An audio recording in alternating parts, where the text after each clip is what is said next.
Most important topic है, संभावना रहती है इससे क्वेश्चन रहता है। ठीक है, बार निर्वाचन आयोग इम्पोर्टेंट। देखिए तो पढ़ाई में कंटिन्यूटी बहुत जरूरी है। अब एक दिन पढ़ो, दो दिन ना पढ़ो, फिर पढ़ो तो मतलब फिर वो भी पढ़ना बेकार पड़ जाता है। अभी जब मान लीजिए वो पढ़े टॉपिक बैठा हो, क्वेश्चन वाला उससे एक है, भारत निर्वाचन आयोग से दो आ गया, फिर कह रहा हूं मेहनत बहुत करते हैं, क्वेश्चन नहीं फंसता है। फंसेगा जब तुम जो कंटिन्यू पढ़े ही नहीं, आधे टॉपिक छोड़े बैठे हो। अब देखो तुम्हारी समस्याएं वो अलग है, तुम्हारी समस्याएं कोई है, तुम्हारे कहीं शेड्यूल लगा है, कहीं और तुम कंप्यूटर कोर्स कर रहे हो, वो चीज अलग है। घर में तुम्हारी समस्याएं, परीक्षा हाल में बैठे होगे वो कोई समस्या मानी नहीं जाएगी। यदि क्वेश्चन आप नहीं कर पा रहे इसका मतलब आप क्या हो, नहीं पढ़, कहीं से भी टाइम एडजस्ट करो। अब मान लीजिए आप इस समय कोर्स कोई दुनिया भर के कोर्स कर रहे हो, टेली पहली बार में कहीं जीवन भर पढ़ा है, लेकिन ये जो समीक्षा अधिकारी है 2027 वगैरह भरती आएगी, अभी कुछ है इधर ही आएगी जो कुछ, तो इस पे गंभीरता से मतलब विचार कीजिए पहले जीवन में क्या करना है। ठीक है, हाँ, या फिर वही टैली वाली अपना लाइफ बनाओ कि हम जो है प्राइवेट नौकरी करेंगे, टाइपिंग वाइपिंग वाली ही करेंगे। ठीक है, लेकिन एक चीज डिसाइड करो अपने जीवन में क्या करो। हाँ, अब जो हम लोग देखें भारत निर्वाचन आयोग आ रहा है, इंपॉर्टेंट क्या है, ये एक संवैधानिक आयोग है। क्या है, संवैधानिक आयोग।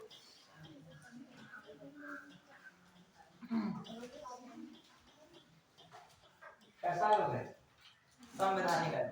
एक चीज और ध्यान रखिएगा, ये संवैधानिक आयोग है, क्यों है, क्योंकि किस आर्टिकल में वर्णित है ये भारत निर्वाचन आयोग, जो आपका निर्वाचन आयोग है, किस आर्टिकल से किस आर्टिकल में, 324 से बचे कहां तक है, 329 तक। किस आर्टिकल से किस आर्टिकल तक है, 324 से 329 तक। ये कौन है, भारत निर्वाचन आयोग। फिर जो बात देखी जाए तभी ये कैसा आयोग है, संवैधानिक। और जो भारत निर्वाचन आयोग का जो है ये निर्वाचन आयोग अनुच्छेद 324 में निर्वाचन आयोग का गठन है। क्या है, निर्वाचन आयोग का, निर्वाचन आयोग का क्या दिया गया है, निर्वाचन आयोग का गठन। तो निर्वाचन आयोग का गठन पूछा जाएगा। अच्छा हाँ, देखिए 324 बहुत इंपॉर्टेंट चला है। 324 में क्या है, निर्वाचन आयोग का गठन। फिर आ रहा है स्थापना। स्थापना स्ट्रक्चर बिल्कुल बहुत आप किसी भी स्थापना कब हुई है, क्वेश्चन ये कब स्थापना हुई थी। हाँ, 25 जनवरी 1950। तो 25 जनवरी 1950 को क्या हुआ इसकी, 25 जनवरी 1900। अब देखो सुप्रीम कोर्ट की स्थापना कब हुई थी, 24 जनवरी 1950। कंफ्यूज ना होइएगा, ये कब है, 25 जनवरी 1950। फिर आ जाइएगा 24 नहीं 28 जनवरी 1950 को हुई थी, किसकी, 28 जनवरी 1950। और ये कब हो रहा है, 25 जनवरी 1950। तो ध्यान रखिएगा। अब इसीलिए 25 जनवरी को क्या मनाता है, राष्ट्रीय मतदाता दिवस मनाया था। क्या मनाया था, राष्ट्रीय मतदाता दिवस, नेशनल वोटर डे। ठीक है, ये भी ध्यान रखना है आपको। तो आर्टिकल 324 हो गया, निर्वाचन आयोग का गठन, स्थापना इसकी 25 जनवरी 1950, और इसीलिए इसको क्या बनाया रहा है। अब आइए इसका जो है उद्देश्य क्या है, इसका क्या है उद्देश्य। मेन देखो इसको जो है आप किस तरीके से किसी आयोग को पढ़ते हो, ये इंपॉर्टेंट है। उद्देश्य, उद्देश्य क्या है, इंपॉर्टेंट क्या है उद्देश्य इसका, किसका निष्पक्ष चुनाव करना। संसद, कौन से जनप्रतिनिधि होने चाहिए, संसद हो, संसद आ गया। राज्य विधानमंडल, मतलब राज्य विधानमंडल मैंने पढ़ा था, कौन आते हैं राज्य विधानमंडल में, विधानसभा और विधान परिषद, मतलब संसद हो गए, विधानमंडल हो गए, के सदस्य, के सदस्यों। फिर कौन हो सकता है, उपराष्ट्रपति, राष्ट्रपति,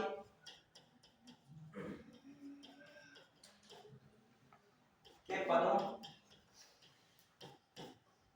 राष्ट्रपति के पद पर चुनाव करना, स्वतंत्र निष्पक्ष चुनाव करना, स्वतंत्र एवं निष्पक्ष चुनाव करना, स्वतंत्र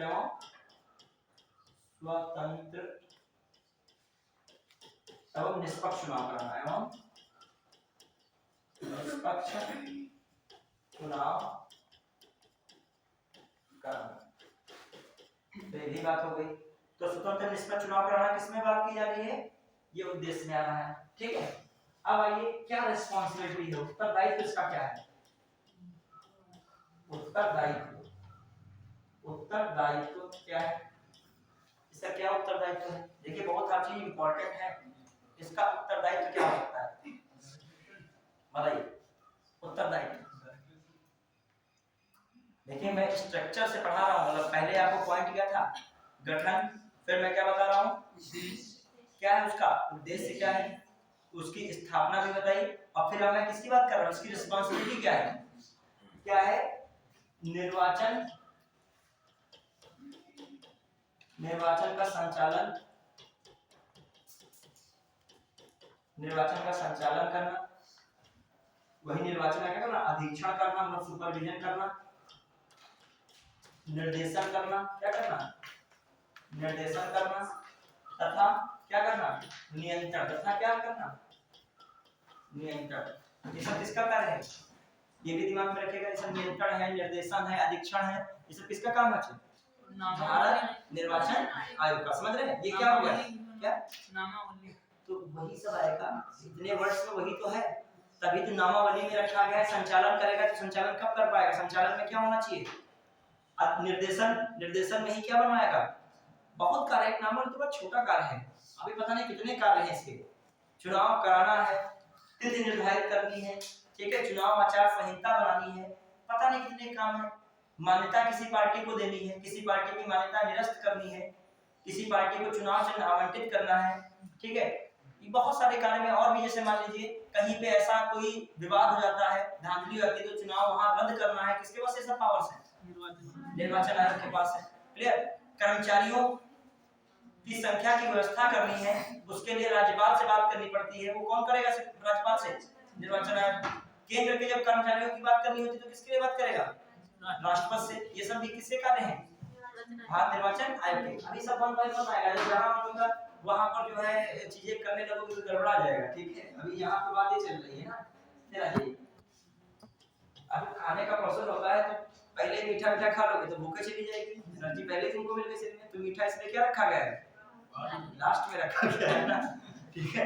पहले जो चिली मिली खाना खा लो, थोड़ा टेस्टी तीखा बीखा खा लो, फिर जब जो बाद में जब होता है तो क्या होता है, एंड हमेशा मीठे से ही किया जाता है, देखो, ठीक है। खट्टे ऊपर उसके क्या होता है क्या, चलिए तो आराम से बहुत सारी चीजें सिस्टम से आएंगी। हाँ अब आइए कहाँ पे मामला होता है, देखिए उत्तरदायित्व की संरचना है, देखो ये वर्ड्स इंपॉर्टेंट है, निर्वाचन का संचालन करना, अधीक्षण, निर्देशन तथा नियंत्रण, और ये संचालन में ही आ जाता है, ये किसमें आती है, संचालन कैसे हो पाएगा, उसका अधीक्षण मतलब सुपरविजन करना, हेड सबसे मेन बॉडी चुनाव के लिए कौन है, निर्वाचन आयोग है। फिर उसका निर्देशन करना, जो भी दिशा निर्देश देने होंगे कौन देगा, निर्वाचन आयोग देगा, और जो भी कंट्रोल पावर होगी, बताया रद्द करना है, कोई डिसीजन लेना है, उस पे सब कौन, आचार संहिता बनाना है, सब कौन करेगा, ये बातें हैं, ठीक है। अभी आर्टिकल भी याद रखिएगा, आर्टिकल भी कराएंगे लास्ट में, जैसे आर्टिकल भी आपके कौन से 324 से 329 तक, ये भी आर्टिकल भी याद रखने के लिए। देखो वैसे छोटे एग्जाम हो 324 से पूछा था, 326 पूछा आता है, लेकिन जब बड़े एग्जाम होते हैं तो उनमें से कोई भी आर्टिकल पूछ सकता है, क्या है उसमें, कोई भी पूछ ले घुमा के, 327 पूछ ले, 325 पूछ ले, 329 पूछ ले, 328 पूछ ले, क्या है वो लिख देगा कोई लाइन, कहेगा किस आर्टिकल में है, वो तो आपके सिलेबस में भारत निर्वाचन आयोग भाई है, कुछ भी पूछने के लिए क्या है, उसका अधिकार है एग्जामिनर का और प्रोफेसर का। हाँ अब आइए संरचना क्या है, संरचना में क्या है इसके देखिए हम लोग, देखा जाए संरचना में पहली बात तो क्या है, एक निर्वाचन आयोग, एक मुख्य निर्वाचन आयुक्त, एक क्या होता है, या एक राज्य मुख्य निर्वाचन आयुक्त, मुख्य निर्वाचन आयुक्त तथा अन्य निर्वाचन आयुक्त, ठीक है। अन्य निर्वाचन आयुक्त से जो है भारत निर्वाचन आयोग या जो है अन्य चुनाव आयोग किसमें होते हैं? भारत निर्वाचन आयोग में। भारत निर्वाचन आयोग, भारत निर्वाचन आयोग में क्या होगा? एक मुख्य चुनाव आयुक्त होगा, अन्य क्या होंगे? चुनाव आयुक्त। समझ रहे हैं? एक मुख्य चुनाव आयुक्त, देखो निर्वाचन आयुक्त कहो या चुनाव आयुक्त कहो एक ही बात, निर्वाचन कहो या उसको क्या कहो? एक मुख्य निर्वाचन आयुक्त होगा और अन्य क्या होंगे?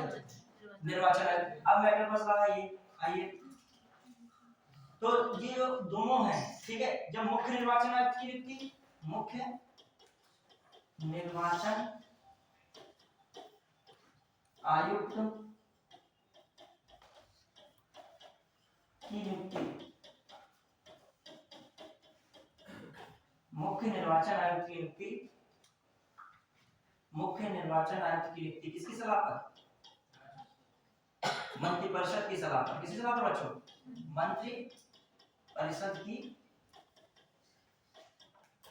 सलाह पर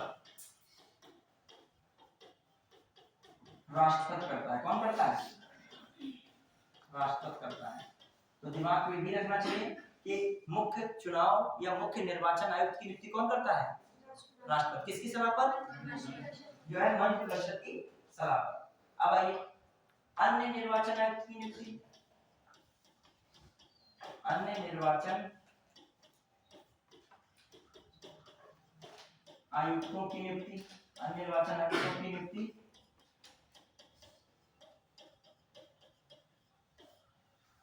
अन्य निर्वाचन आयुक्त की नियुक्ति किसकी सलाह पर? मुख्य निर्वाचन आयुक्त की सलाह पर। मुख्य निर्वाचन आयुक्त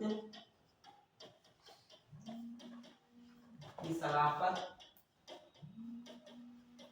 कौन करता है? राष्ट्रपति करता है।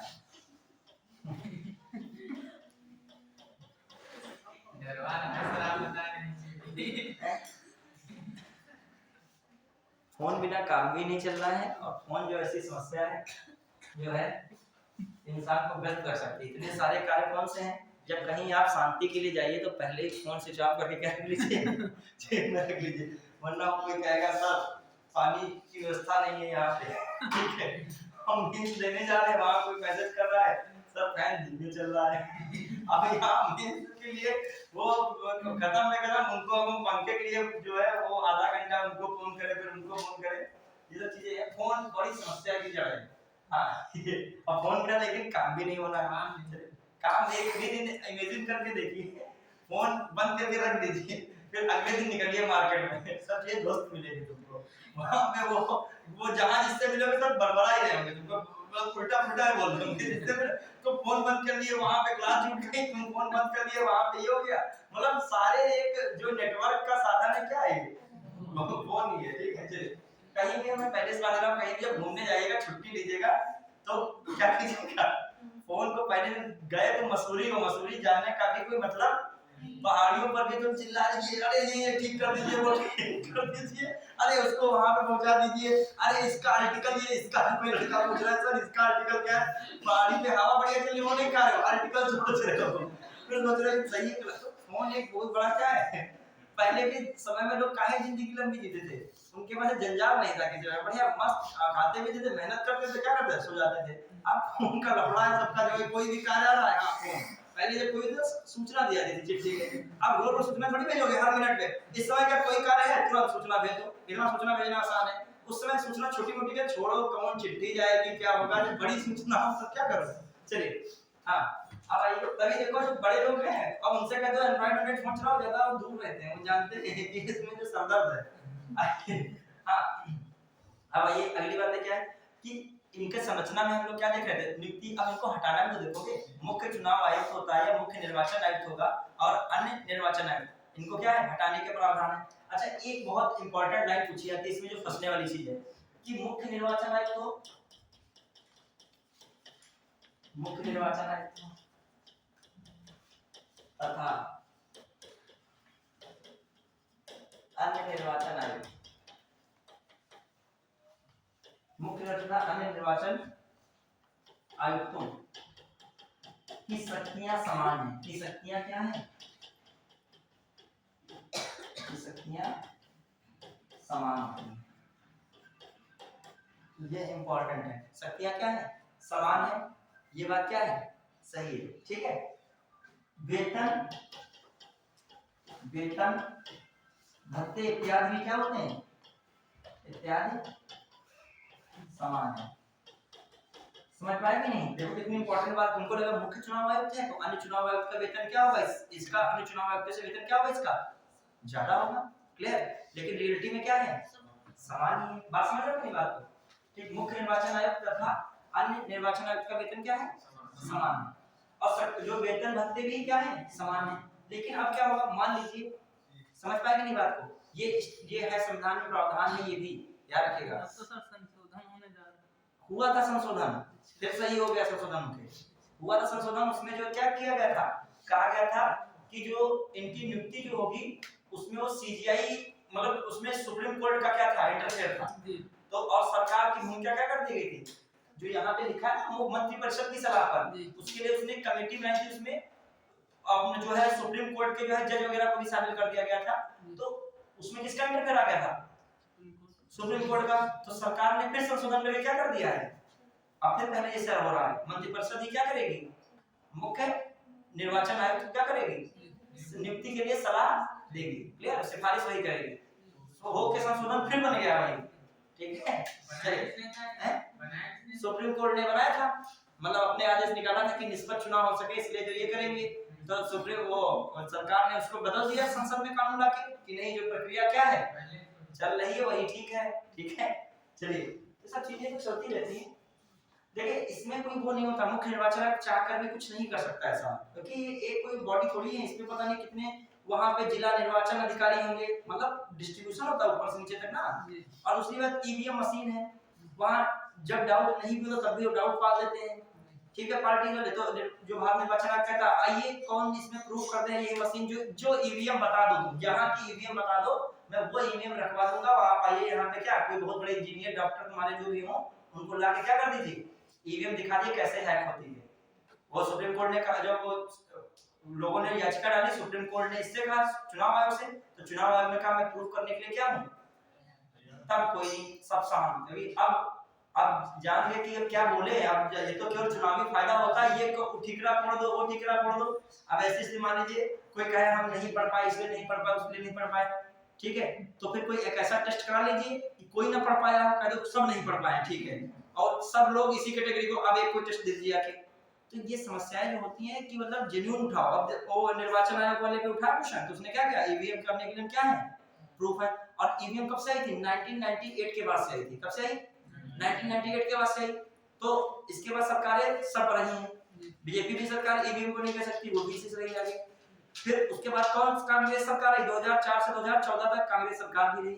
तो ईवीएम एकदम खराब हो जाता है क्या, ये चीजें नहीं। एक चुनाव एक पार्टी वहां जीत रही है, दूसरी जगह क्या हो रही है, चुनाव आयोग तो एक ही है, ठीक। और अधिकारी लोग अपना काहे प्रेशर लेंगे चुनाव के लिए, तुम्हारा काम नहीं है, तुमने जैसा काम किया होगा वैसा क्या रहेगा, वोट रहेगा। दूसरी बात कि जनप्रतिनिधि अधिनियम 1991 के तहत क्या नहीं हो सकता है, ये किस आर्टिकल में बात की है पूछ रहा हूँ, उसमें एक आर्टिकल में बात की गई है, किसी भी व्यक्ति का जाति धर्म नस्ल लिंग के आधार पर मतदाता सूची में नाम जोड़ा या हटाया जाने संबंधित भेदभाव का प्रावधान नहीं है।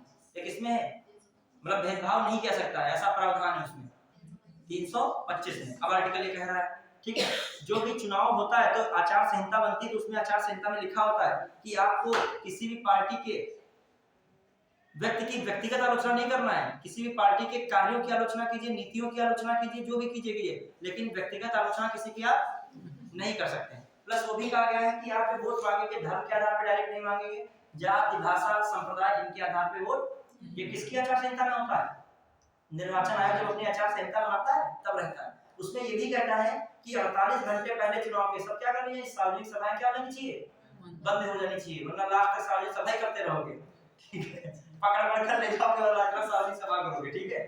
फिर जो चुनाव का पोलिंग स्टेशन होगा, जहां पे मतदान होगा, उससे 100 मीटर के दायरे में कोई आपकी गतिविधियां नहीं होनी चाहिए, ऐसी गतिविधियां जो कि रिस्ट्रिक्टेड होती हैं नहीं होनी चाहिए, क्योंकि मतदाता का लास्ट टाइम दिमाग काटने के लिए मतलब वहां तैयार ना बैठे हुए खड़े हो, ठीक है। और यदि ऐसा पाया जाता है तो अर्धसैनिक बल इसके लिए क्या रहता है, तैयार रहता है, ठीक है। चलिए वो उस समय किसी को भी दौड़ा सकता है, किसी को मार सकता है, वो नहीं जानता कि आप यहाँ कुर्ता पजामा पहने खड़े हो, कितने बड़े दल के नेता हो, ठीक है। उसको ऑर्डर्स होते हुए उसकी नौकरी चली जाएगी, कोई बात आएगी तो वो उसकी नौकरी चली जाएगी ना सैनिक बल की। उसको ड्यूटी क्या दी गई है, पोलिंग स्टेशन की सुरक्षा की, अब वो उसकी कर नहीं पा रहे हैं, एक एक कार्य। बताइए सिपाही की नौकरी बहुत कठिन है, बहुत रिलैक्स है, या कोई भी कठिन भी है, रिलैक्स भी है। कठिन फिजिकल में कठिन है, लेकिन माइंडली क्या है, रिलैक्स है, उसको कुछ समझना नहीं। और वही इसके ऊपर बढ़ जाओगे, दरोगा, दरोगा से ऊपर सीओ बढ़ गए, सीओ की क्या है, फिजिकली तो आसान है, लेकिन मेंटली क्या है, कठिन है, क्योंकि उसको जवाबदेही है, पुलिस को लगाना है, पुलिस वहां गई सिपाही के तौर पे, मेला को कंट्रोल करना है सिपाही का काम है। लेकिन यदि मेला में कोई उपद्रव होगा तो शासन से क्वेश्चन किससे पूछा जाएगा, अधिकारी से पूछा जाएगा, कि सिपाही से पूछा जाएगा तुमने लाठी चलाई क्यों नहीं चलाई, या चलाई तो भाई लाठी से कोई डरा नहीं, तुमको ही बचाना पड़ेगा, ठीक है। तो ये चीजें तो फिर वो सिपाही अपना ड्यूटी कर रहा है, बिल्कुल माइंड रिलैक्स, कोई टेंशन नहीं, ड्यूटी कर रहा है बस मस्त, और अपना घर में जाएगा क्या हो जाएगा, सो जाएगा। अब सीओ है, वो लिखा पढ़ी कर रहे हैं, रिपोर्ट आई कि नहीं आई, कितने लोग आए थे, अब भीड़ कितनी है, सफाई थी वहां की नहीं थी, अब हर एक चीज पे एंगल कौन कर रहा है, ऊपर वाला। तो कहीं कहीं फिजिकली चीजें क्या होती हैं, आसान होती हैं, और मेंटली। अब जो पोलिंग बूथ का जो पीठासीन अधिकारी बनाया था, क्या बनाया था, देखिए जो ऊपर आपका क्या होगा, निर्वाचन आयोग का, कौन हो गया, मुख्य निर्वाचन आयोग। फिर इसके नीचे अन्य, नीचे नहीं है, बराबर नहीं रहते, जब वेतन शक्तियां बराबर है, अन्य चुनाव आयुक्त हो गए। अब देखा जाता है कि सिविल एग्जाम मतलब जो है सेवाओं से कोई व्यक्ति नियुक्त होकर आता है तो वहां पे मुख्य निर्वाचन अधिकारी बनता है, ठीक है। फिर और सेवाओं से होकर जाता है जो आईएएस लेवल का होता है, वो जिला निर्वाचन क्या बनता है, अधिकारी। तो वहां से जिला निर्वाचन अधिकारी पर ट्रांसफर हो गया काम। जिला निर्वाचन अधिकारी ने क्या किया, जितने बहुत सारे उसने निर्वाचन क्षेत्रों के क्या बना दिए, निर्वाचन अधिकारी बना दिए। मतलब जिला निर्वाचन अधिकारी ने क्या बना दिए, जिले में कई सारे निर्वाचन अधिकारी बना दिए, ठीक है। अब जिला निर्वाचन अधिकारी ने हेड कौन है यहाँ पर, तो अब यहाँ पे हेड कौन है, जिला निर्वाचन अधिकारी। जो भी प्रॉब्लम होगी चुनाव आयोग किससे संपर्क करेगा, जिला निर्वाचन अधिकारी। अब जिला निर्वाचन अधिकारी की जिम्मेदारी है, निर्वाचन अधिकारी को डाल दिया। अब निर्वाचन अधिकारियों की जिम्मेदारी है कि वो क्या करें, जो मतदाता केंद्र है उन पर क्या बनाया गया, अब वो किसमें जिम्मेदारी डालेगा, मतदाता केंद्रों पर पीठासीन अधिकारी बनाए थे, क्या बनाए थे, जो मतलब उस पोलिंग बूथ का क्या होगा, हेड होगा, कौन होगा, पीठासीन। और पीठासीन के अंडर में भी 4-5 क्या रहते हैं, कर्मचारी रहते हैं। तो चैन सोचे कहां से शुरू हुई, समझ पाए कि नहीं, मुख्य चुनाव आयुक्त, तो फिर अन्य चुनाव आयुक्त, फिर कहां डिस्ट्रीब्यूट हो गए, जिले पे कौन गया, जिला निर्वाचन अधिकारी। जिला निर्वाचन अधिकारी ने कई सारे अधिकारियों को बांट दिया क्या, निर्वाचन क्षेत्र, तो वो निर्वाचन अधिकारी हो गए। उन्होंने अपना पोलिंग बूथ का क्या बन गया, एक पीठासीन। पीठासीन ने कई सारे, पीठासीन के बाद 4-5 कर्मचारी होते हैं, ठीक है। अब ये सब पूरे जंजाल से एक जगह पे कौन मुक्त है, अर्धसैनिक बल। अर्धसैनिक बल को कोई नौटंकी से मतलब नहीं है, केवल उसको क्या बैठना है, पोलिंग बूथ के बाहर के कर्म को क्या रखना है, मेंटेन रखना है। उसका कार्य सुरक्षा वाली व्यवस्था पे है। जिला निर्वाचन अधिकारी की ये भी जिम्मेदारी है सुरक्षा उपलब्ध करा पा रहा है कि नहीं, तो वो आईपीएस से सहयोग लेगा। कौन से लेगा, वो आईपीएस वगैरह से। तो पूरा सिस्टम होता है, और उसमें कोई गड़बड़ करता है तो पूरे पे क्वेश्चन उठता है, तभी वहां पे बहुत क्या रहती है, शक्ति रहती है। कभी भी देखा होगा चुनाव वगैरह में, ठीक है। तो अब मामला है, आप भी जब कोई अच्छी नौकरी करोगे तो जैसी नौकरी का लेवल होगा वैसे ही आप क्या बनोगे चुनाव में। यदि आपका लेवल ठीक है, मास्टर लेवल में तक हो, तो क्या बनोगे, पीठासीन बनोगे। और यदि आपका लेवल थोड़ा और समीक्षा अधिकारी लेवल तक है, बड़ा लेवल 4800 घंटे की जॉब कर रहे हैं, तो बड़ा सेक्टर क्या हो सकते हो, मजिस्ट्रेट। भले संभाल पाओ ना पाओ, इसके लिए आपको क्या दी जाएगी, ट्रेनिंग भी दी जाएगी। बहुत ऐसे लोग होते हैं जिनका ग्रेड पे 5600 6600 जाता है, लेकिन वो पुराने समय के लोग हैं। मान लीजिए पुराने समय के हम लोग कभी गड़बड़ देखे नहीं। अब आज का सिस्टम क्या हो गया है, ई विजिल ऐप आ रही है, उस पे बेचारे क्या सोचे, ई विजिल ऐप में कौन शिकायत बैठे बैठे वहां से कर रहा है।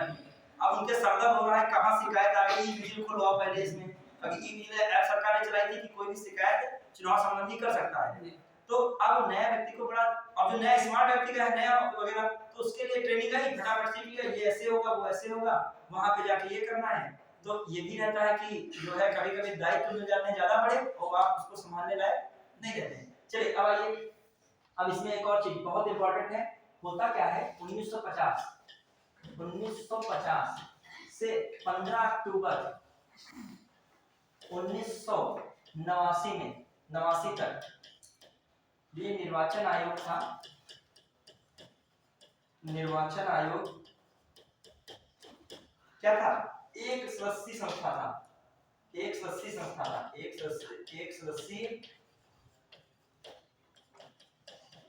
संस्था थी। ठीक है, मतलब क्या हो रहा है 15 अक्टूबर 1989 तक होता क्या है, 61वां सीएए आया था, जानते हो कॉन्स्टिट्यूशन अमेंडमेंट आया तो 98 में था, लेकिन प्रभावी हुआ था कब, ये प्रभावी हुआ 1989, तो प्रभावी वाला एकदम आया था, ये भी याद रखिएगा। इसमें क्या किया गया जान गए होगा तुरंत, 21 वर्ष से आयु क्या कर दी गई, आयु घटाकर कितनी कर दी गई, 18 वर्ष। जब 21 से 18 वर्ष की गई तब क्या हुआ कि मतदाताओं की संख्या एकदम से जंप की। अब मतदाताओं संख्या इतने जंप करेगी, अब ये देखा गया मुख्य चुनाव आयुक्त के हाथ पांव फूलने लगे कि मतलब एक आदमी कैसे संभालेगा। तो राष्ट्रपति ने क्या किया कि वो राष्ट्रपति क्या करने लगा, 2 अन्य चुनाव आयुक्तों की नियुक्ति कर दी। क्या कर दी, इनकी सहायता के लिए 2 अन्य चुनाव आयुक्त जो है चुनाव आयुक्तों की क्या हो गई, या निर्वाचन आयुक्तों की नियुक्ति हो गई। तो क्वेश्चन आए जो आपका 16 अक्टूबर ठीक है 1989 से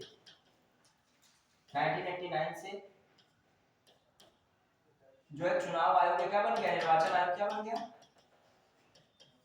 निर्वाचन आयोग क्या हो गया, कैसी संस्था हो गई, बहुसदस्यीय संस्था हो गई। कैसी हो गई, बहुसदस्यीय संस्था हो गई, क्योंकि अन्य चुनाव आयुक्तों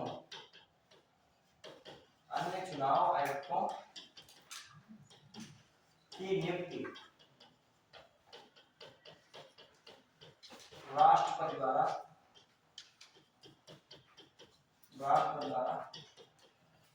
की गई। अन्य चुनाव आयुक्तों की नियुक्ति द्वारा की गई, राष्ट्रपति द्वारा। समझ पाए हमारी बात को, इसमें कि नहीं राष्ट्रपति द्वारा कर दी गई। फिर आइए, अच्छा यहाँ पे जब आया है अन्य चुनाव आयुक्तों की नियुक्ति, तो वहां पर भी एक बार एक चीज मेंशन कर दो फिर से। इसमें क्या मैंने कहा था कि राष्ट्रपति क्या करता है, अन्य निर्वाचन आयुक्त की नियुक्ति, ये तो मैं दिखा चुका हूं, ये क्या ठीक मैंने लिखा है, ये जो चीज है यही क्या कर दी गई, कहां पे ले आई गई ये चीज, कब से कर दी गई, 16 अक्टूबर 1989। अच्छा फिर क्या हुआ, फिर इसमें सुप्रीम कोर्ट वगैरह पहुंचे, फिर संशोधन हो गया इसमें आके, फिर पुनः व्यवस्था क्या कर दी गई, फिर 1 जनवरी से 1990 से 1 जनवरी 1990 या कुछ नहीं याद रखो 1990 जनवरी में हटा देना, आप कंफ्यूज हो जाओगे। 1990 में फिर क्या कर दिया गया, 1990 में पुनः एक सदस्यीय संख्या बना दी गई, एक सदस्यीय संस्था बन गई। समझ गए नहीं, फिर पुनः क्या बन गई, एक सदस्यीय संस्था बन गई। ये यहां क्वेश्चन आए हुए हैं घूम फिरा के। फिर क्या हुआ, पुनः फिर जो है कब 1993 में क्या हुआ, 1993 में पुनः पहले जैसी बहाली हुई, पुनः पहले जो है पुनः 3 सदस्यीय संख्या बन गई, बहुसदस्यीय 3 सदस्यीय क्या बनी, संस्था बनी, 3 सदस्यीय संस्था या निकाय बनी। क्लियर, तो इस बात को समझ पा रहे हो नहीं। फाइनली क्वेश्चन आए कि कब से जो है भारत निर्वाचन आयोग बहुसदस्यीय निकाय के रूप में गठित हुआ, तो कौन ऑप्शन लगाओगे, 1993। क्या लगाओगे, ये क्वेश्चन आ चुका है 1993, एक बार पूछा गया है कब से जो है, जो एक बार ऐसे ही आया क्वेश्चन को सेंटेंस बना के, निर्वाचन आयोग का जब गठन हुआ तो उसमें एक मुख्य चुनाव आयुक्त था, अन्य चुनाव आयुक्त थे, तो ये लाइन क्या है, गलत है, क्योंकि अन्य चुनाव आयुक्त कब हो पा रहे हैं, 1989 से, फिर 90 में फिर हुआ था एक, फिर 90 से क्या बन गया एक, और फिर 93 से क्या कर दिया गया, ठीक है। तो जब गठन हुआ तब कैसी संस्था थी ये, एक सदस्यीय, और वर्तमान में कैसी चल रही है, बहुसदस्यीय। ठीक है, तो इसके समय जो है तुम लोग बताओगे मुख्य चुनाव आयुक्त कौन चल रहे हैं, राजू, हाँ बताइए, मुख्य चुनाव आयुक्त कौन है, मुख्य चुनाव आयुक्त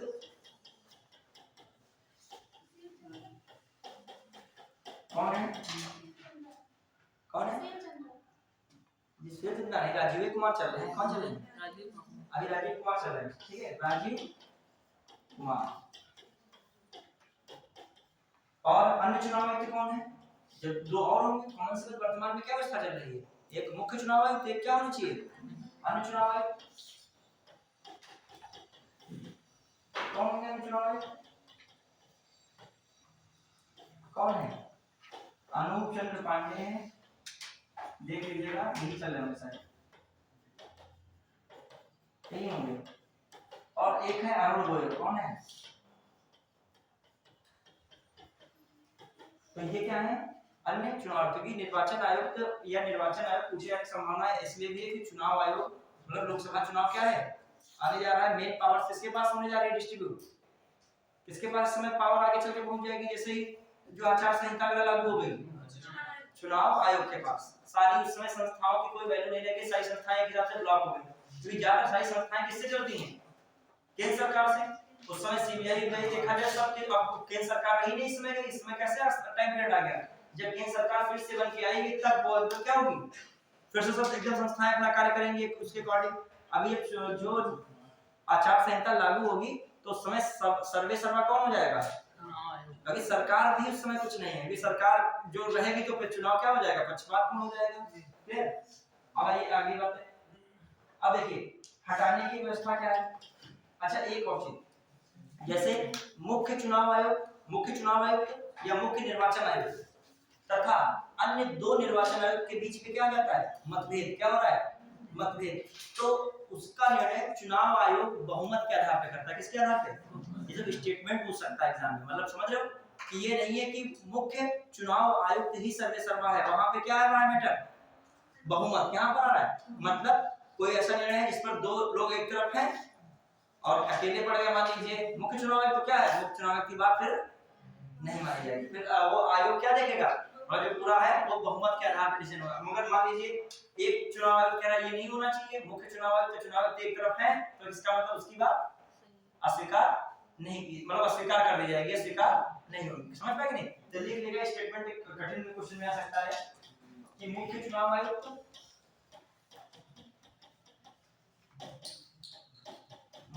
तथा अन्य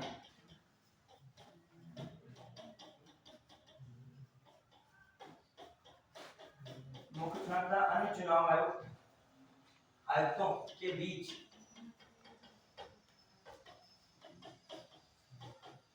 मतभेद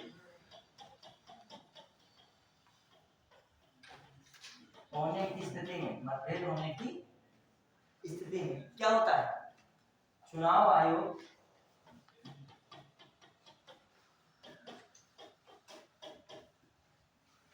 बहुमत के आधार पर निर्णय करता है। किसके आधार पर निर्णय करता है?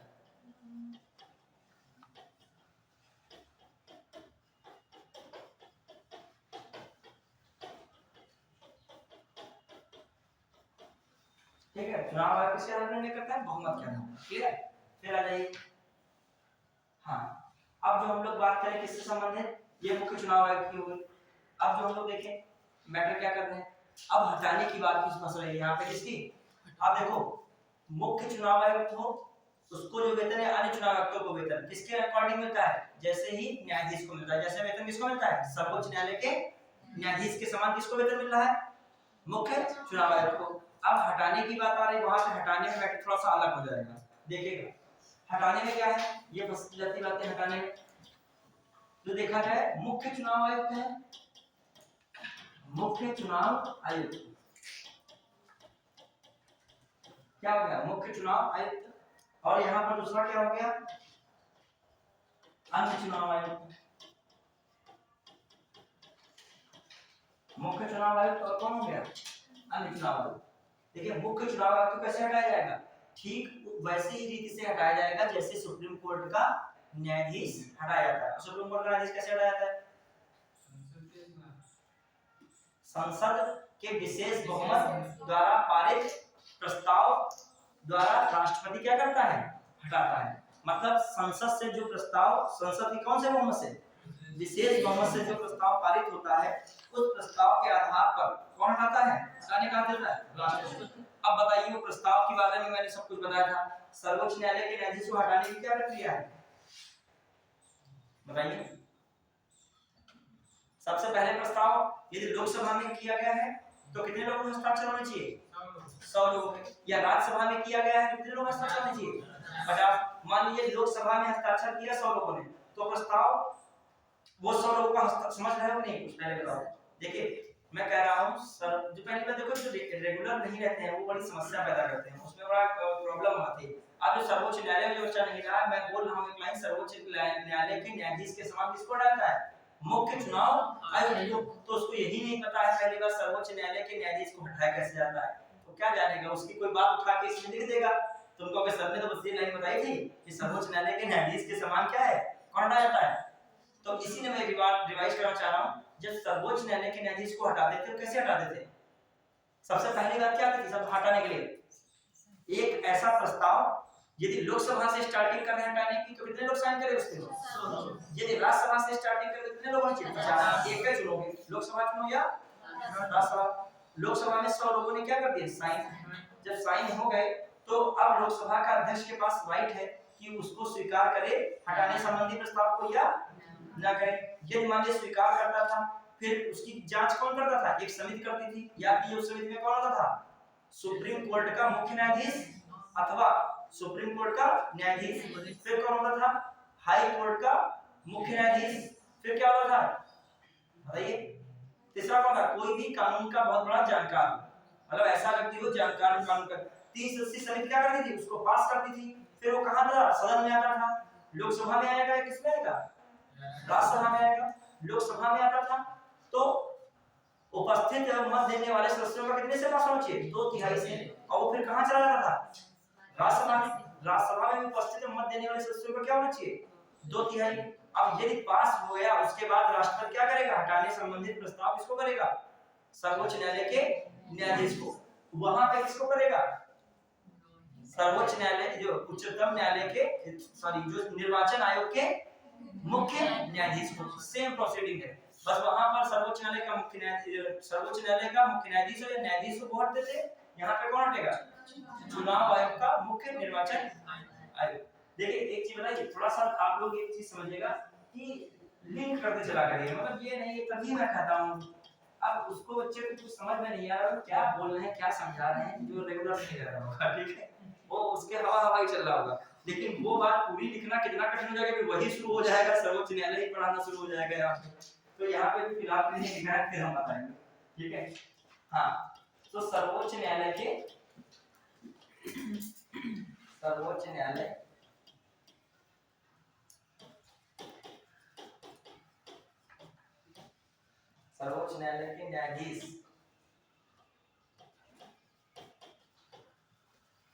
न्यायाधीश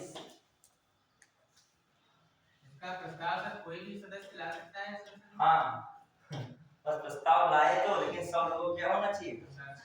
अच्छा होना। प्रस्ताव को कोई वैल्यू नहीं, पन्ना नहीं घूम रहे हो, हाँ एक दो लोग तीन लोग साइन कर दे, कोई मतलब नहीं। डेमोक्रेसी में क्या होनी चाहिए? यहाँ भी साइन होते हैं। बस 1 मिनट नहीं मिल रही वरना तो चुनाव लड़ जाएगा। बोले जवान तुम्हारी जब कहीं नहीं हो जाए। अपनी जो शौकीनी पूरी की।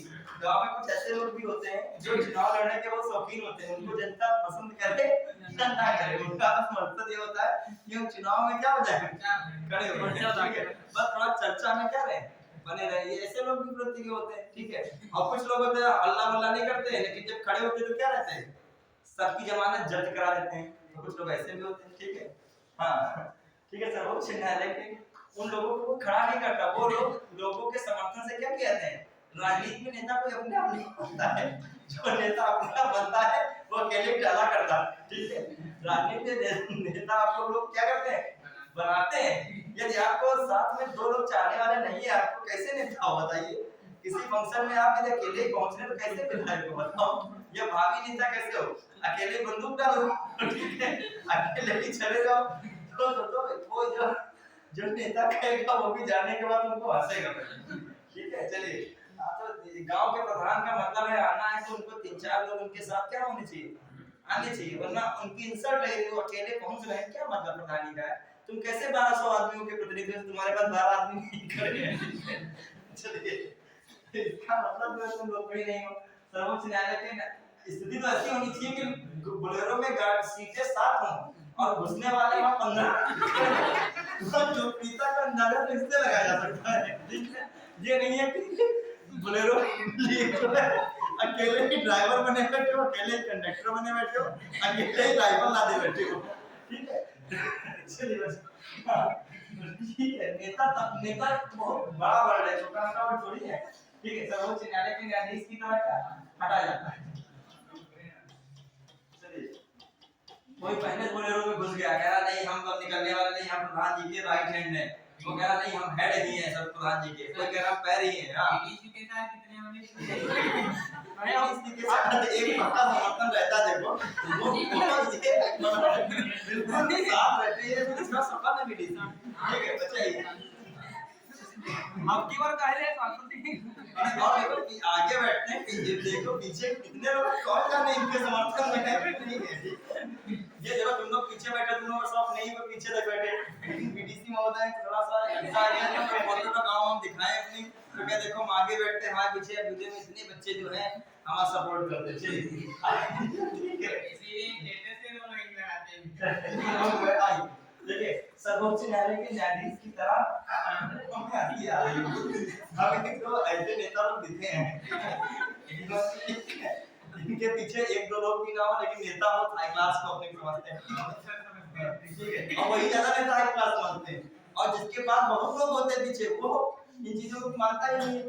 वो तो कहता है हमारे कर्तव्य में कार्य करेंगे, लोग पसंद करेंगे तो ठीक है, नहीं पसंद करें तो हमारे लोग गलती हो जाएगी, क्यों नहीं पसंद करते, स्वार्थी इसका मतलब, ठीक है। कार्य तो वो कर रहा है अपना। आइए, सर्वोच्च न्यायालय के न्यायाधीश की तरह हटाया था, इसमें का ही नहीं, मैंने पूरी प्रक्रिया बताई थी। अन्य चुनाव आयुक्त में क्या होता है, अच्छा हटाता लेकिन फाइनली कौन है। अब देखो सर्वोच्च न्यायालय के न्यायाधीश के हटाया था, इसका मतलब क्या है, संसद की सलाह पर। इसका मतलब क्या है, संसद में ये देखो बेचारे किसी ने बोल दिया क्या आवाज आ रही है। हाँ, संसद में विशेष बहुमत द्वारा पारित, संसद में विशेष बहुमत द्वारा पारित क्या है, प्रस्ताव के आधार पर राष्ट्रपति के आदेश द्वारा हटाया जाता है, राष्ट्रपति के आदेश द्वारा हटाया जाता है। समझिएगा कि मैं लिख रहा हूँ नहीं तो समझा रहा हूँ कि आदेश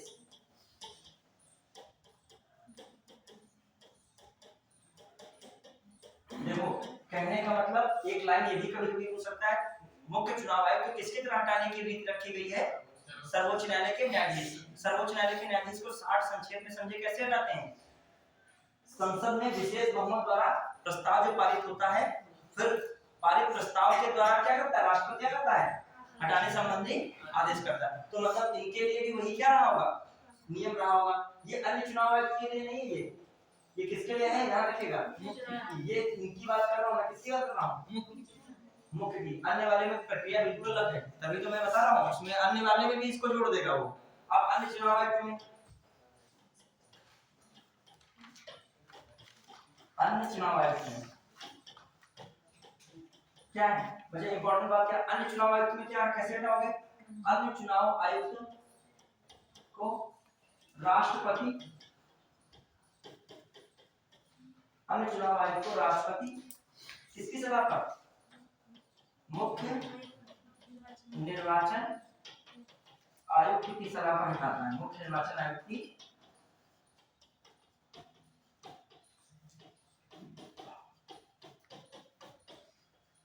देखो पढ़ाने को क्या वन लाइन में तुरंत कोई पढ़ा सकता है, लेकिन बात है पेज निकालना ही, पेज समझ लो ना, मतलब कॉन्सेप्ट ये बात है वो बात है, वहां पे एकदम एक सामूहिक बता दिया जाए कि मुख्य निर्वाचन आयुक्त अन्य निर्वाचन आयुक्त को राष्ट्रपति हटाता है, बात खत्म है, एक ही लाइन में सारा झंझट क्या हो गया।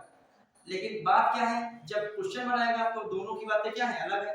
वहां पर किसकी सिफारिश है, मतलब संसद की, वो भी संसद है, कौन सी सिफारिश, विशेष बहुमत से पारित वाला वही सिफारिश हो गई मतलब। और इसके लिए कोई जरूरत नहीं, बस मुख्य निर्वाचन आयोग की सिफारिश कर देगा। अब बताओ शक्तियों में कौन बराबर बड़ा हो गया, देखो घुमा के बात तो अजीब आ गई। देखिए प्रावधान रखा गया शक्तियों में क्या है, और यहाँ पे तो हटा कौन रहा है? ज्यादा तुम विरोध करोगे तो कौन हटवा देगा तुमको? शक्तियां बस तुम्हारी में बराबर हो जाएगी, ठीक है? कहेगा जाओ शक्तियां बराबर करो, लेकिन निर्वाचन आयोग में रह के नहीं, कहीं और हो जाएगी, ठीक है? चलिए समझ पाए नहीं? तो देखो बात घुमा फिरा के यहाँ पे पावर किसकी आ गई ज्यादा, लेकिन संविधान के अनुसार हम लोगों को क्वेश्चन आया तो क्या लिखोगे? मुख्य चुनाव आयुक्त तथा अन्य चुनाव आयुक्तों की शक्तियां क्या होती हैं? इक्वल है। वेतन भत्ते भी क्या है? इक्वल है। प्लस जो है कहा जाए कि जब ये बात आएगी तब कौन आगे निकल रहा है पावरफुल में? मुख्य निर्वाचन आयुक्त। फाइनल अब कार्यकाल, सभी का कार्यकाल मतलब मुख्य निर्वाचन आयुक्त एवं अन्य निर्वाचन आयुक्तों का कार्यकाल, मुख्य निर्वाचन आयुक्तों का कार्यकाल कितने वर्ष होता है? 5 वर्ष, 6 वर्ष, कितना होता है? 6 वर्ष। हम लोगों के ऊपर विश्वास नहीं रखना है, जहाँ दुर्घटना घट जाएगी, ठीक है? अथवा 65 वर्ष की आयु,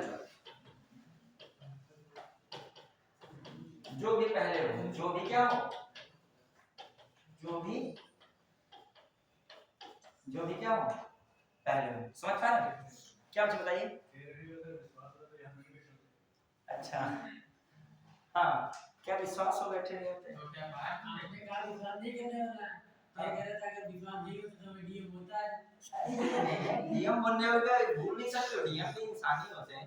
मान लीजिए पढ़े बहुत हैं, लेकिन इतना प्रशासन, इतना कार्य राजनीति में वो इतना सब संभालना पड़ता है। डीएम क्या पढ़ा है उससे 4 साल बाद उससे पूछो तो क्या बताएगा? वो इतना सब प्रेशर रहते हैं कार्य के, पढ़ाई तभी तक रहती है तुम्हारे दिमाग में कायदे से, जब तक क्या रहोगे उसके टच में रहोगे।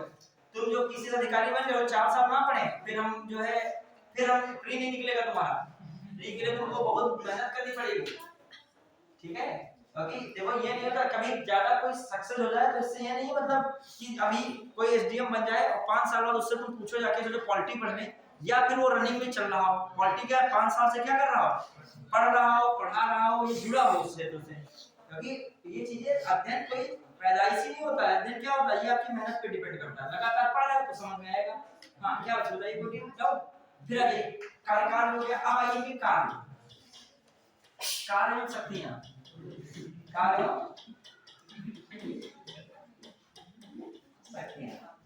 शूज वगैरह बच्चे पहनो ना, जुकाम बुखार सब होगा।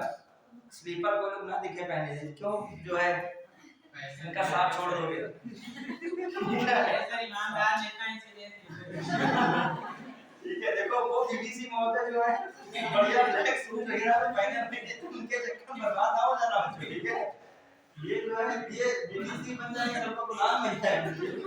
चलिए हाँ क्या कह रहे हो?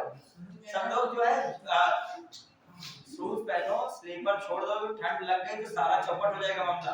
हम बहुत लोग देखे और ठंडक की शुरुआत जो है कहाँ से होती है? पैरों से। और तुम्हारा जो शरीर तो ढका ही है, तो इसमें मच्छर हालांकि अपने इधर नहीं है, लेकिन कस्बों सुबह में अभी भी डेंगू छोटे स्तर पर देखा जा रहा है, ठीक है? चलिए कहाँ पहुंचे लोग? हाँ, और जो लगता है शूज महंगे मिलते हैं तो सेल वेल भी लगनी शुरू हो गई होंगी, ठीक है? हाँ तो मतलब मेन देखो, मेन शूज इंपॉर्टेंट है। अब क्वालिटी क्या है उसकी इसमें इंपॉर्टेंट, पैर ढका रहे मोजे के अंदर, ठीक है?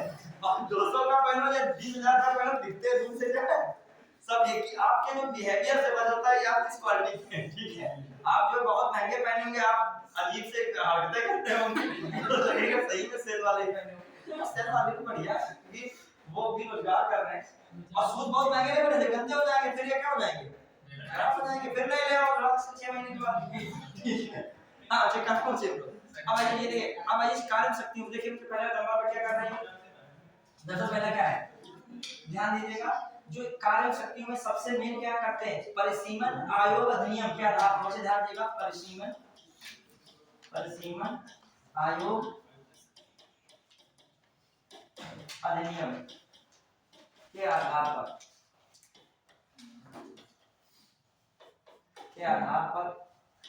क्या करेंगे? परिसीमन आयोग अधिनियम के आधार पर क्या करते हैं? संपूर्ण भारत के निर्वाचक क्षेत्रों में भूभाग का निर्धारण करते हैं। मतलब भारत के जितने भी निर्वाचक क्षेत्र हैं उनके लिए क्या निर्धारित करेंगे, कौन सा भूभाग होगा उनके निर्धारित करेंगे, कौन करेगा, लेकिन किस अधिनियम के आधार पर करते हैं, परिसीमन। क्लियर, परिसीमन आयोग के बारे में थोड़ा बताएंगे, ठीक है। परिसीमन आयोग के नियम के आधार पर संपूर्ण भारत के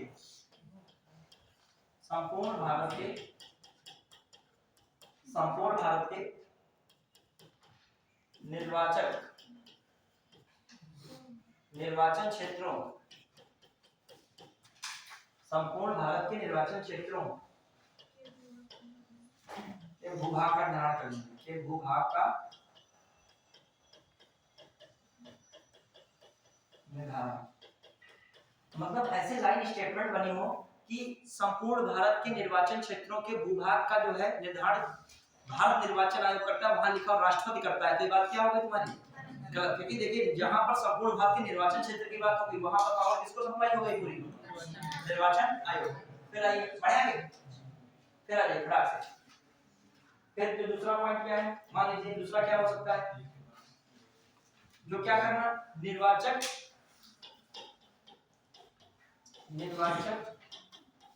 सूची में योग्यता या योग्यता के आधार पर, योग्यता के आधार पर पढ़ाई का मतलब थोड़ी तो योग्यता होता है, मतलब योग्यता यहाँ पर कितनी, आयु कितनी होनी चाहिए, 18। तो और क्या योग्यता में भारत के क्या हो, नागरिक को जो योग्यता में भी होता है, क्लियर, ठीक है। योग्यता के आधार पर लोगों को, ठीक है, निर्वाचन सूची में योग्यता के आधार पर लोगों को सम्मिलित करना, ये भी कार्य हो गया।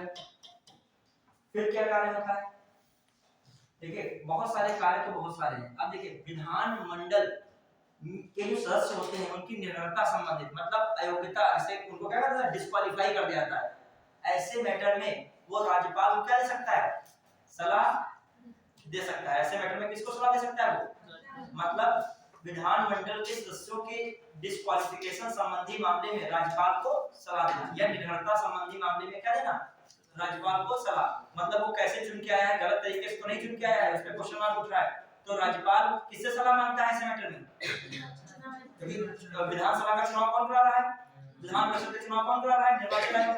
तो ऐसे में राज्यपाल किससे सलाह मांगेगा कि इनकी जो है गलत तरीके से तो नहीं आए हैं, इन पे क्वेश्चन मार्क उठ रहा है, तो बताइए तो किससे सलाह लेगा, निर्वाचन आयोग से। सलाह तो उसी से लेगा जो चुनाव उसका कराया होगा। तो ये भी इंपॉर्टेंट है, राज्य विधानमंडल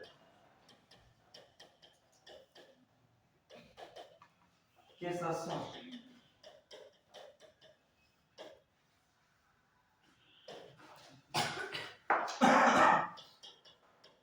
अयोग्यता संबंधी मामले में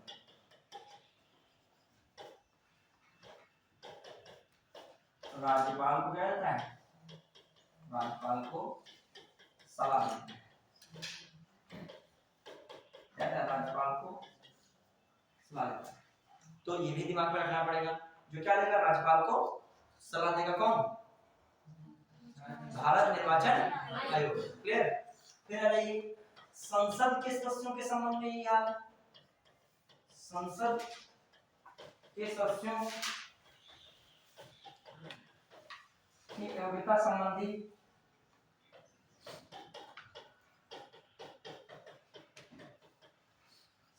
मामले में,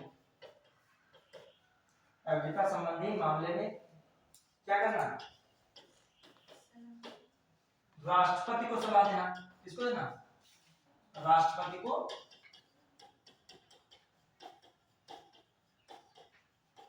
सलाह देना, मतलब किसको सलाह दे सकता है, राष्ट्रपति को भी। ये संसद के सदस्य के अयोग्यता संबंधी कोई मामला उठता है तो उसमें किसको सलाह देगा, राष्ट्रपति को। फिर क्या कर सकता है, निर्वाचन कराने के लिए क्या चाहिए, में निर्वाचन कराने के लिए कर्मचारियों की संख्या चाहिए, तो निर्वाचन के कार्य को पूरा करने के लिए क्या करेगा, राज्य में किससे कर्मचारी मांगेगा, राज्यपाल से, और केंद्र में राष्ट्रपति से। तो ये भी याद रखेगा, कर्मचारियों की व्यवस्था के लिए निर्वाचन में कर्मचारियों की व्यवस्था के लिए निर्वाचन में कर्मचारियों की व्यवस्था के लिए क्या करता है बच्चे? के लिए राज्यपाल एवं राष्ट्रपति से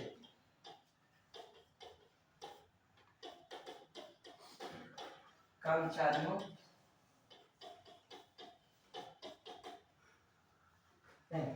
व्यवस्था के लिए राष्ट्रपति राज्य जो है राष्ट्रपति से बात करता है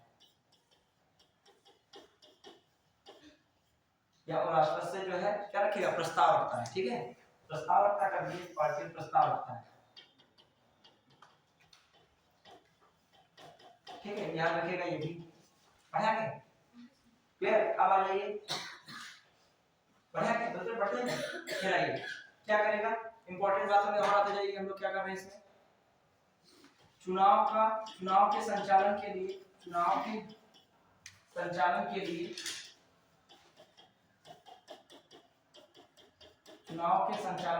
क्या कर सकता है? चुनाव के संचालन के लिए अधीक्षण, निर्देशन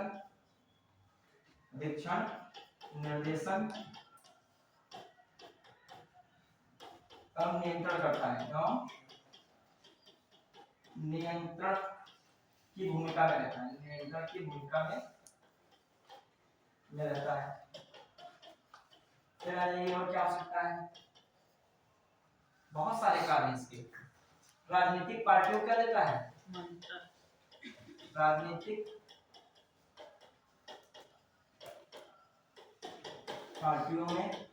पार्टियों को मान्यता प्रदान करता है।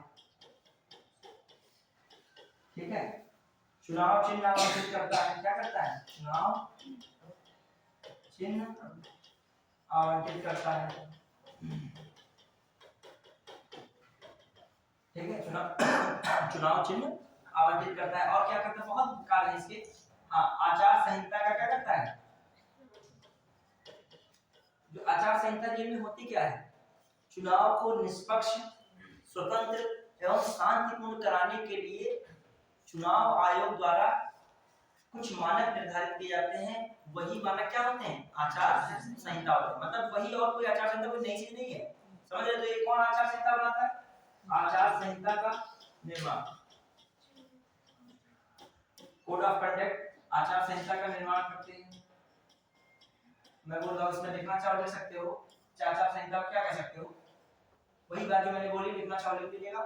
चुनाव को शांति, स्वतंत्र एवं निष्पक्ष कराने हेतु क्या करना है? मानक निर्धारित करना। वही क्या है? आचार संहिता। फिर आ जाइए, बहुत चीजें और भी। देखिए, चुनाव आयोग का एक और कार्य है। जैसे बहुत से राज्यों में क्या होता है? राष्ट्रपति शासन। मान लीजिए बहुत से किसी राज्य में क्या लागू हुआ? बहुत है, किसी एक राज्य में राष्ट्रपति शासन लागू हुआ। अब राष्ट्रपति शासन लागू होने के बाद 1 वर्ष बीत गया, वहां पे क्या हो गया? 1 वर्ष।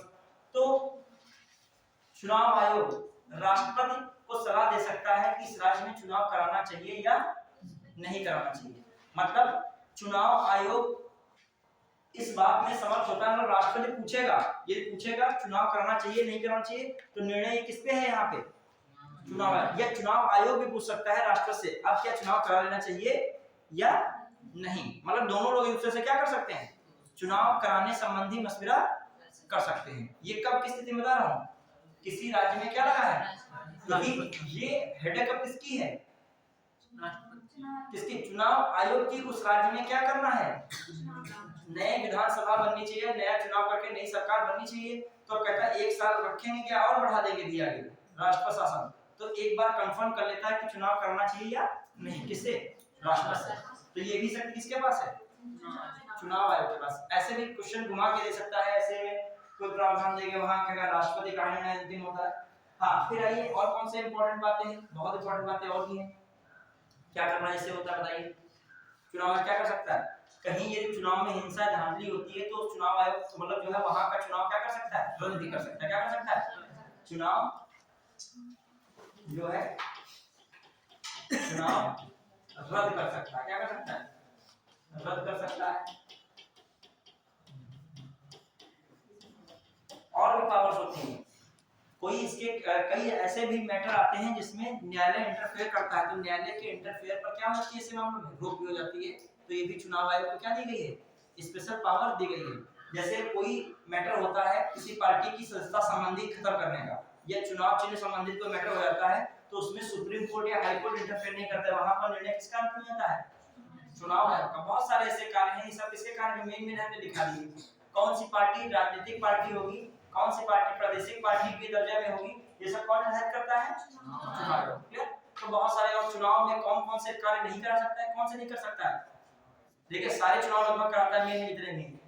स्थानीय निकाय का चुनाव की जिम्मेदारी इसको नहीं दी गई। मतलब स्थानीय निकाय में कौन, जो आपका नगर निकाय का चुनाव हो चाहे पंचायत स्तर के चुनाव, वो कौन नहीं कराएगा, चुनाव आयोग नहीं कराएगा। क्लियर। तो ये भी दिमाग में रखना है। अब आइए क्या बातें और है, कुछ आर्टिकल्स बने वाले थे उनको भी लिखिए थोड़ा सा। क्या लिखिए, आर्टिकल्स लिखिएगा।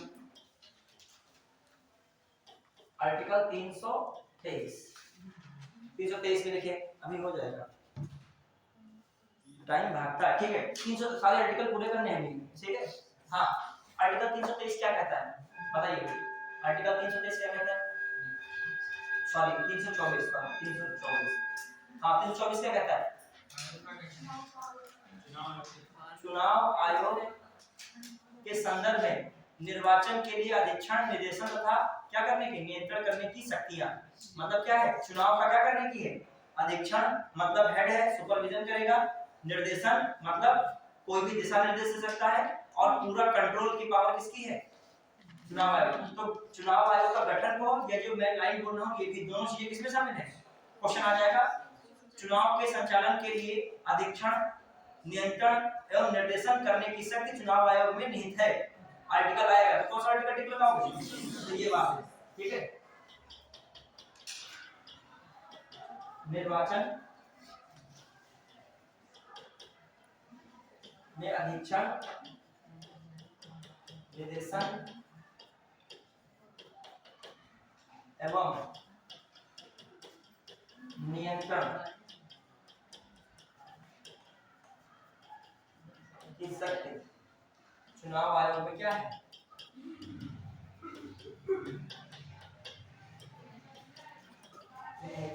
अच्छा एक और देखो, हम लोग जब कह रहे हैं मुख्य चुनाव आयोग या अन्य चुनाव आयोग, कहीं मैं योग्यता संबंधी बात कह रहा हूँ नहीं ना, और इतना बड़ा पद है और योग्यता संबंधी बात होनी भी चाहिए, तो बताइए क्यों नहीं इसमें रखा गया सिस्टम है, बताइए। इतना बड़ा पद है और इसकी कोई योग्यता संबंधी बात नहीं की गई है, तो सही में संविधान में ऐसा कोई प्रावधान नहीं है। जैसे सुप्रीम कोर्ट के न्यायाधीश के लिए कोई ऐसा प्रावधान नहीं है, इसके लिए तो कतई नहीं, कोई बात ही नहीं की गई योग्यता के संबंध में, ना न्यायिक योग्यता की बात की गई इसकी, ना प्रशासनिक योग्यता की, किसी प्रकार की योग्यता की बात मुख्य चुनाव आयुक्त और चुनाव आयुक्त के लिए संविधान में नहीं की गई। ये ध्यान रखिएगा।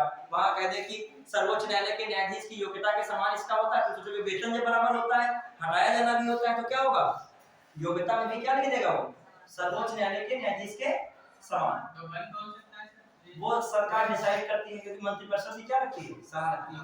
अब ये चीजें जो है, यही चीजें तो फंसाती हैं कि बन कौन सकता है, खासकर ऐसे कोई आम व्यक्ति तो नहीं बनेगा, सरकार भी बनाती है क्या, कोई भी आईएएस सचिव अच्छी लेवल का होगा तो उसी लेवल को बनाए, कि उन्हें समझ नहीं पाएगी, लेकिन इसे योग्यता का वर्णन नहीं है। अब ऐसे राष्ट्रपति है, ठीक है, राष्ट्रपति तब भी एक योग्यता बता दी गई है, भारत का नागरिक होगा और क्या होगा, उसकी आयु कितनी होनी चाहिए, 35 वर्ष, उसके बाद ये भी नहीं बताया कितनी आयु का होना चाहिए। ठीक है, ये अन्य आयु को देखो, उनके लिए भी नहीं, योग्यता का कोई संदर्भ नहीं दिया गया। दूसरी बात ये भी बताया गया, मुख्य चुनाव आयुक्त या चुनाव आयुक्त 65 साल बाद क्या हो जाए, रिटायर हो जाए, तो सरकार अन्य सरकारी कार्यों में भी क्या कर सकती है, नियुक्ति भी कर सकती है। ये भी तो अपराध हो गया है, मतलब अब उनको लालच रहेगा सरकार की क्या ना जाए, हम एंटी ना रहेंगे, सरकार के हाथ में भी क्या है, निवृत्त होने के बाद भी अन्य दूसरे कामों में क्या हो सकती है। और वही सर्वोच्च न्यायालय के न्यायाधीश के लिए क्या रहता था, उनके लिए कहीं कहीं पे क्या था, रिस्ट्रिक्शंस था। समझ रहे, ये चीजें यहाँ पर इनको क्या कर रही है, यहाँ पर किससे अलग कर रही है, सर्वोच्च न्यायालय के न्यायाधीश से। देखो आपसे क्वेश्चन ऐसा घुमा के पूछाता है जो आप समझ नहीं पाओगे। जैसे क्वेश्चन आता है नियंत्रक, महालेखा परीक्षक और महान्यायवादी, किसमें घुमा देगा, नियंत्रक और नियंत्रक महालेखा परीक्षक की बात करेगा और दूसरी तरफ किसकी बात करेगा, देखिए कहेगा महान्यायवादी की योग्यता आया है पीसीएस में 2023 में क्वेश्चन, पीसीएस 2023 में ही आया है। जैसे ये मैं जो ऐसे डिस्कशन कर रहा हूं ऐसे में उसको पढ़ा। अभी वो टॉपिक आएगा तुम्हारे नियंत्रक महालेखा परीक्षक और महान्यायवादी, इसलिए टॉपिक अभी आने से बाकी है। क्वेश्चन 23 पीसीएस में आया था नियंत्रक महालेखा जो है नियंत्रक महालेखा परीक्षक को सुप्रीम कोर्ट के नहीं, ये महान्यायवादी पहले लिखा महान्यायवादी की योग्यता सुप्रीम कोर्ट के न्यायाधीश के समान होती है।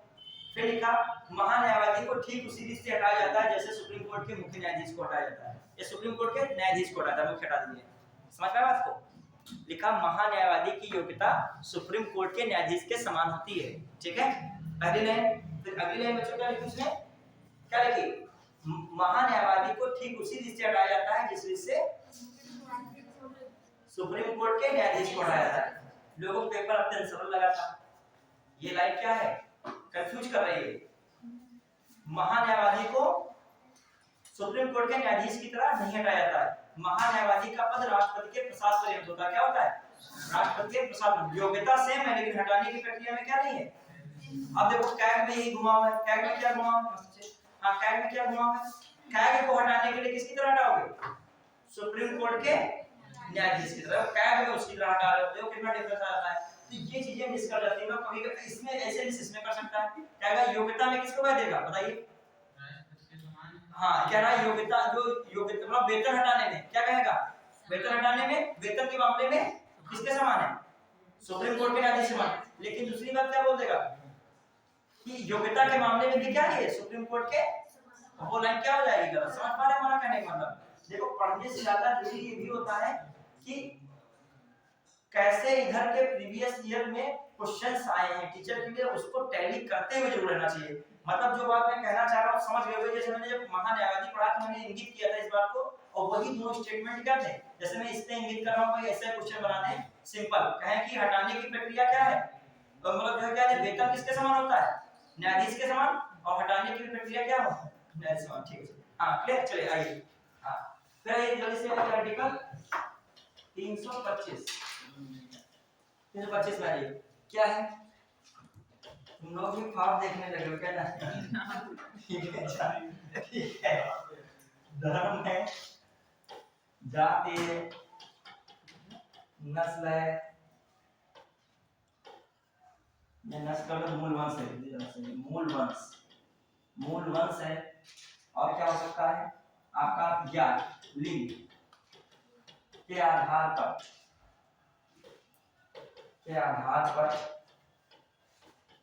ठीक है, के आधार पर मतदाता सूची में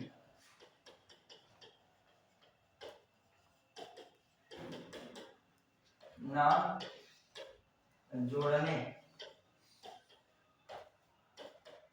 या हटाने संबंधी भेदभाव पर रोक का प्रावधान, पर निषेध है। ठीक है, रोक का प्रावधान है, प्रॉब्लम है। क्लियर, समझ पाए क्या मैंने लिखा है। धर्म है, जाति है, मूल वंश है या लिंग के आधार पर मतदाता सूची में नाम जोड़ने या उससे क्या करने, हटाने पर क्या है, संबंधी भेदभाव पर रोक का क्या है, प्रावधान। ठीक है, हाँ फिर आइए, मतलब इस तरीके का भेदभाव पर रोक है, इसमें बताया गया है। अच्छा, जनप्रतिनिधि अधिनियम 1951 बहुत सारी ऐसी बातें बताई गई हैं कि जाति है, धर्म है, भाषा है, संप्रदाय के आधार पर आप जो है चुनाव में वैमनस्यता नहीं फैला सकते हैं। इन आधारों पे वोट नहीं मांगा सकता है। व्यक्तिगत किसी को टारगेट नहीं कर सकते, उसके कार्यों की, नीतियों की इन पे आलोचना कीजिए लेकिन व्यक्तिगत ना कीजिए। लेकिन ये सारी चीजें किनारे हो जाती हैं, चुनाव आता है, सारी चीजें क्या होती हैं, हावी हो जाती है। कोई कुछ कहता नहीं है, वो बात बात में कहता है, मतलब दिखाना चाहता है, वो इंगित करता है। चुनाव आयोग कंफ्यूज रहता है, क्या सोचे क्या करे, इसमें कौन सा नियम लगाएं, वो कहेगा नहीं। अब जैसे मान लीजिए वो मंदिर में आने लगेंगे और मत्था बहुत डेली टेकने लगेंगे, उसका रोज वीडियो वायरल होने लगेगा। ठीक है, अब इसमें तो कुछ कोई कह नहीं सकता कि ये धार्मिक होता है कि आप किसी भगवान के मत्था टेकिए, चंदन वंदन लगाइए।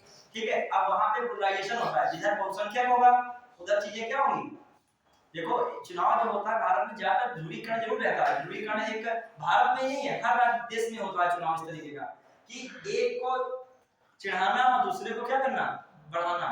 जब तक एक जो है देखिए जैसे गुप्त ऊष्मा वाला कॉन्सेप्ट पढ़े हो कि नहीं पढ़े हो? तुम लोग पढ़े नहीं होंगे तो क्या किया जाए, मतलब जैसे बर्फ को किसी पदार्थ के पास रखा जाए तो 0 डिग्री सेल्सियस का पानी हो, 0 डिग्री सेल्सियस की क्या हो, बर्फ हो, तो 0 डिग्री सेल्सियस की बर्फ अपने बगल वाले पदार्थ को क्या करती है, ठंडा कर देती है। क्या कर देती है, ठंडा कर देती है। क्यों? क्योंकि ये जो इसकी हीट है, जब ये बर्फ सॉलिड से लिक्विड बनता है तो इसको क्या चाहिए, एनर्जी चाहिए होती है। क्या चाहिए होती है, एनर्जी। और ये और एनर्जी हीट के रूप में, किसके रूप में, ठंडा से गर्म कर रहे हो तो एनर्जी चाहिए, लेकिन ठंडी एनर्जी क्या, हीट, ऊष्मीय एनर्जी चाहिए, ऊष्मीय ऊर्जा। ऊष्मीय ऊर्जा किससे ले लेगा, ये किससे लेगा, पदार्थ से लेगा। हम लोग बिल्कुल चलो छोड़ो, ये तो फिजिक्स का क्वेश्चन आया है, आपके प्रीवियस ईयर में मिला है, क्वेश्चन मिलेगा। हम कुछ भी बताएंगे ये सब चीजें यहाँ पे क्वेश्चन अंदर देखिएगा। ही टॉपिक है आपने फिजिक्स का, कोई टेंशन नहीं है, कोई टॉपिक को, ठीक है, ये भी ठीक है, ये भी ठीक है। चलिए तनाव मुक्त रहोगे। आज ये मैंने जो है क्या कह रहा हूँ,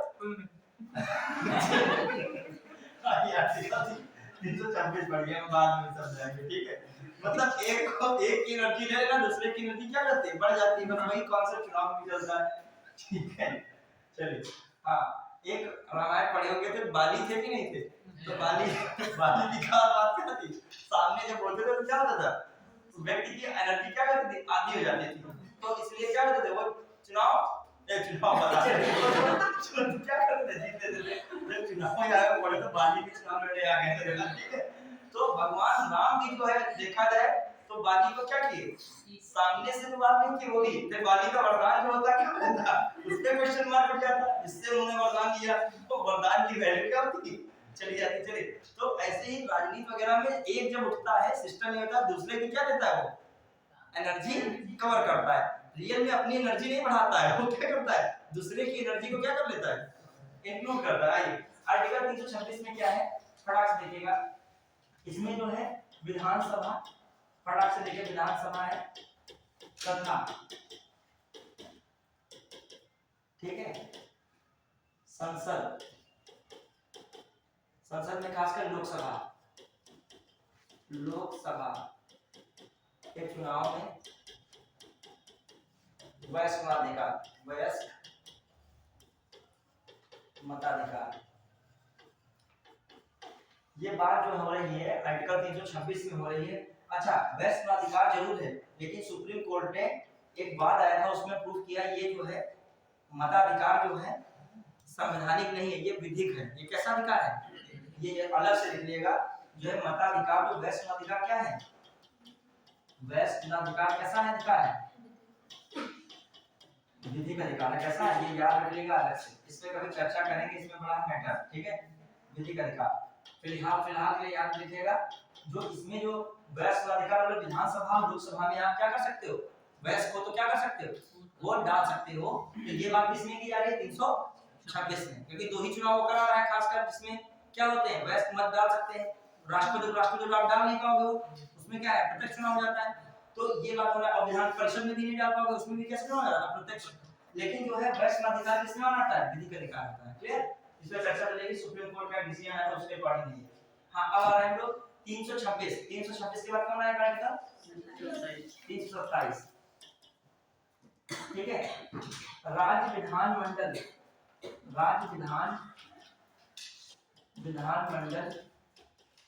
के निर्वाचन में, राज्य विधानमंडल के निर्वाचन में किसके पास पावर दी गई, राज्य विधानमंडल के निर्वाचन में किसकी मैटर है, किसको पावर दी गई है, संसद को उपबंध बनाने का अधिकार, संसद को उपबंध बनाने का,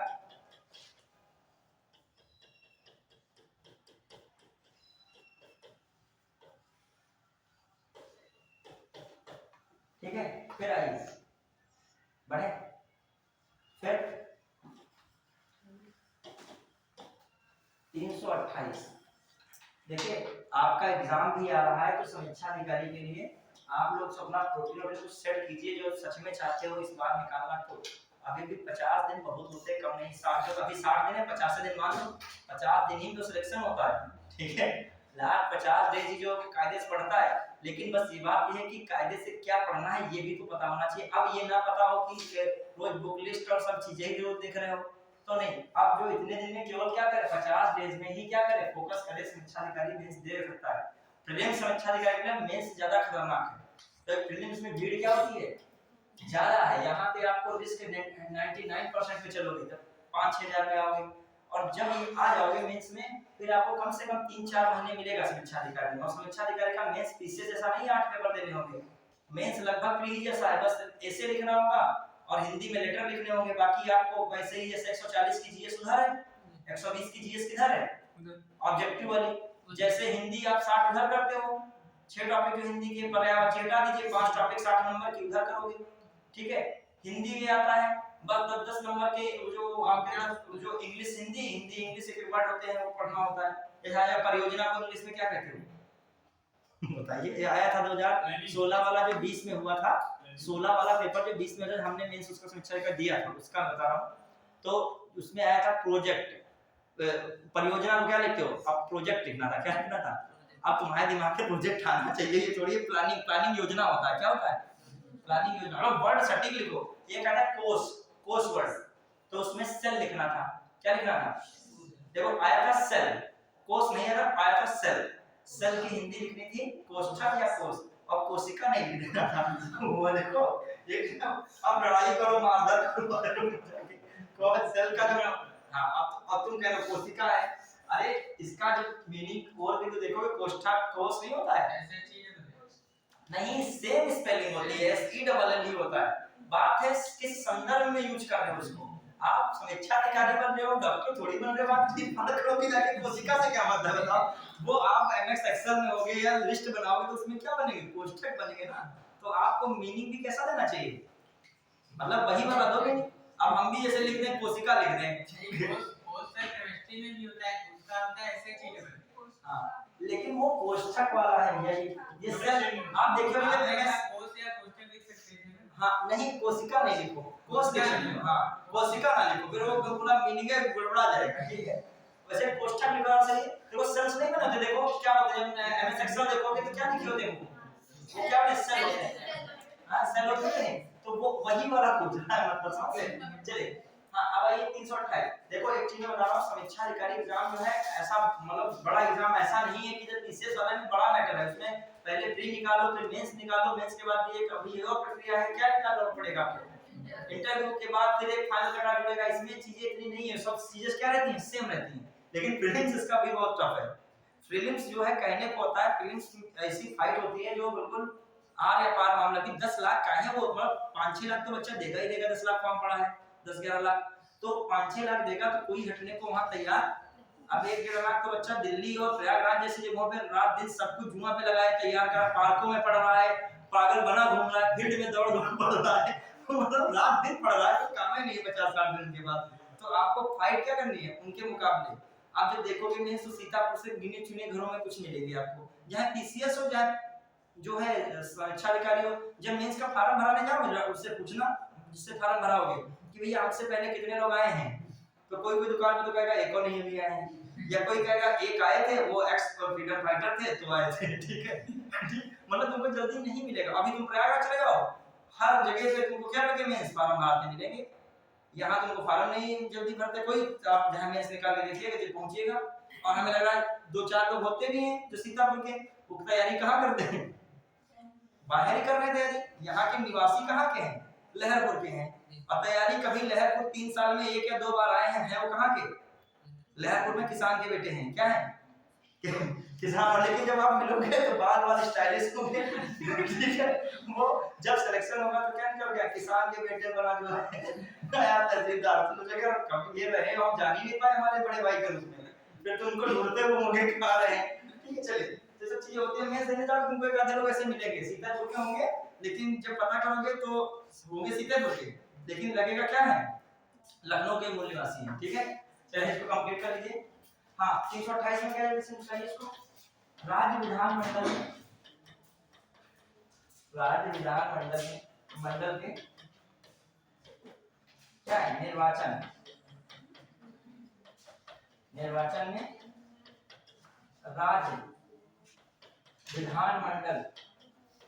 राज्य विधानमंडल को उपबंध बनाने का अधिकार, उपबंध बनाने का अधिकार, उपबंध बनाने का क्या है अधिकार।